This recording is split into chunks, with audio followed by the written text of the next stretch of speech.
Gilles de Rais is perhaps one of the most twisted and terrifying figures in all of human history, and perhaps the world's very first recorded serial killer.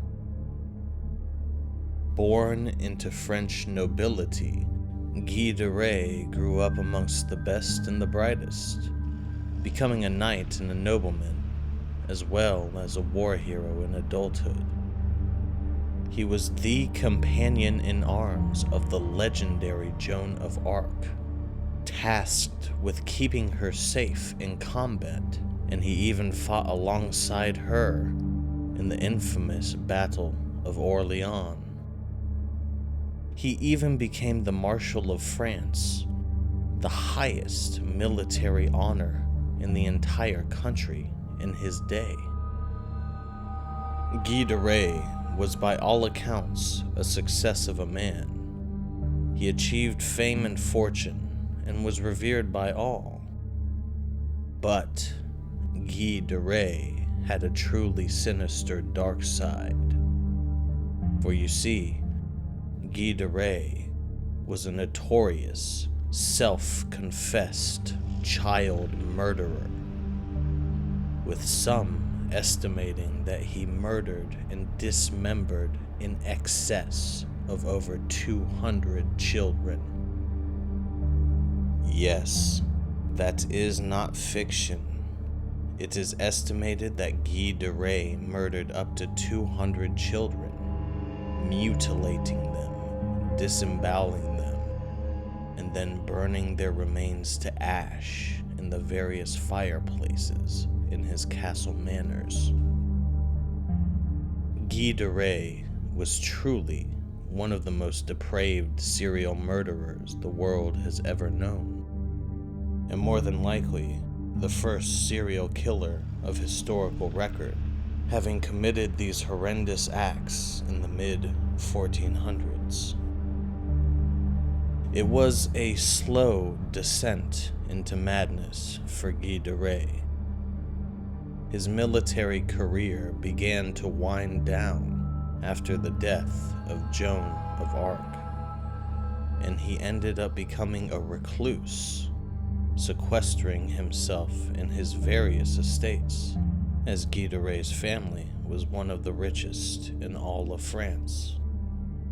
In his isolation and newfound reclusive lifestyle, Gilles de Rais began to go mad. He started spending his family's fortune incredibly recklessly, wasting vast sums of money on servants and decorations for his estates, as well as commissioning music and elaborate plays and works of art and literature to be made for him at his fancy. Needless to say, his reckless spending habits caused a rift in his family, eventually leading to his family disowning him. This is when Gilles de Rais' behavior began to drastically spiral out of control. When his family disowned him, Gilles de Rais turned to alchemy and Satanism to look for his salvation.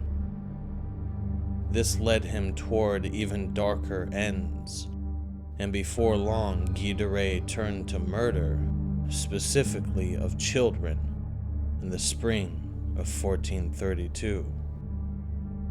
He murdered his way around France, luring unsuspecting children to their deaths in his various vast castle dwellings. For you see, at the time, it was common for lords and nobles to recruit peasant children into being a servant or a page for them. So Gilles de Rais murdered with impunity for quite some time. Nobody suspected a thing until it was far, far too late. It wasn't long before rumors about Gilles de Rais' sinister behavior began to circulate among the people.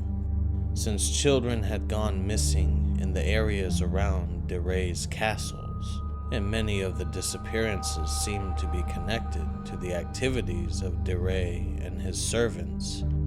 It wasn't long before a dark cloud of suspicion loomed over the former war hero. Gilles Rais wasn't arrested for his crimes until September of 1440, almost a full decade after he began his murderous spree. He was arrested after he kidnapped a priest during a dispute that was unrelated to the accusations of murder. He was then tried in both ecclesiastical and civil court for a wide range of offenses, including sodomy and the murder of more than 100 children. Gilles Rais would later confess to these crimes and was put to death by simultaneous hanging and burning on October 25th, 1440. Gilles Rais did not commit these gruesome crimes alone. He routinely employed his servants to partake in his madness. Gilles Rais' bodyguard, known as Poitou, was an accomplice in many of the crimes Gilles Rais committed, and testified about the gruesome details. The victims were killed by decapitation, the cutting of their throats, dismemberment, or by the breaking of their necks with a stick. A short, thick, double-edged sword called a braquemard was kept on hand specifically for the murders by either Gilles Rais or by one of his servants. Gilles Rais testified in his own words that, quote, when the said children were dead, he would kiss them, and those who had the most handsome limbs and heads he held up to admire. Then he would leave their bodies horrifically cut open. He also admitted to taking a delight at the sight of his victims' inner organs, and very often, when the children were dying, he sat on their stomachs and took pleasure in seeing them die, and laughed. Gilles Rais was a truly depraved and disturbed individual, if all of this holds up to be true. In recent years, scholars have questioned if he was framed for these crimes.